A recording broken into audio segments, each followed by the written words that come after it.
Hi guys, പരിപ്പ് ഉടച്ച് കറി വെച്ചതാണേ. കുറേ നാളായി ഇങ്ങനെ ഒന്ന് പരിപ്പ് കറി വെക്കണം. ഇന്നത് നടന്നു. ഓക്കെ, അത് തിളച്ച് വരുന്നു. എല്ലാം കഴിഞ്ഞു. ഇതിലൊന്നും പ്രത്യേകിച്ച് ചേർത്തിട്ടില്ല. ഞാൻ ചേർത്ത കാര്യങ്ങളൊക്കെ ഒന്ന് പറയാം. പരിപ്പ് വേവിച്ചു, ഉപ്പിട്ട് പരിപ്പ് വേവിച്ചു. അതിൽ 2 പച്ചമുളകും കയറിയിട്ട് മഞ്ഞളും ഇട്ട് വേവിച്ചു. നല്ലവണ്ണം പരിപ്പ് വേവിച്ചു. എന്നിട്ട് ഇതിലിത്തിരി നാളികേരം, ഒരു അരമുറി നാളികേരം, ജീരകം, 3 ഇരി വെളുത്തുള്ളി എല്ലാം കൂടെ ചേർത്ത് നല്ലോണം അരച്ച് ഇതിലോട്ട് അരച്ചങ്ങ് ചേർത്തു. ഇത് കറിവേപ്പിലയും കാണുന്നുണ്ട് കേട്ടോ. കാണുന്നുണ്ടോ? കറിവേപ്പില ഇട്ടിട്ടുണ്ടേ. കാണുന്നുണ്ടോ? കറിവേപ്പില ഞാൻ ഇതിലിട്ട് മക്കളെ. കണ്ടാ? കാണുന്നുണ്ട്.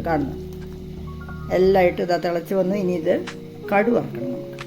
ഓക്കെ, കടു വറുക്കട്ടെ. ഇത് കടു വറുക്കാൻ ഞാൻ നെയ്യാണ് ഒഴിച്ചിരിക്കുന്നത് കേട്ടോ. അതിലോട്ട് ഇച്ചിരി കടുകിട്ടു. ഞാൻ അരച്ചപ്പോൾ ഇച്ചിരി ജീരകം അരച്ചിട്ടുണ്ടായിരുന്നു കേട്ടോ. അത് പറയാൻ വിട്ടുപോകാൻ തോന്നി. ഇച്ചിരി ജീരകത്തിൻ്റെ മണി ഇട്ടു. പിന്നെ മെയിനായിട്ടത് എരിവ് കുറവാണ്. ഞാൻ നാളികേരം അരച്ചപ്പോൾ ഇച്ചിരി മുളക് പൊടിയാണ് അരച്ചത്. അതിന് ഞാൻ 2-3 പച്ചമുളകും ഇട്ടിട്ടുണ്ട്. ഇനി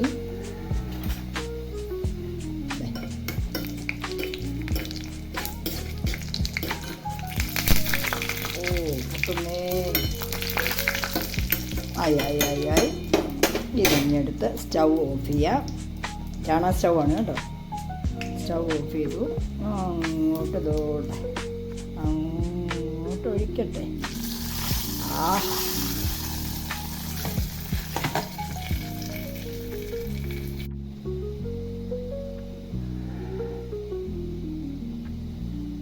ആഹാ, എന്തൊരു മണമെന്ന് നടക്കും. തുറക്കുമ്പോൾ തന്നെ ഭയങ്കര മണം.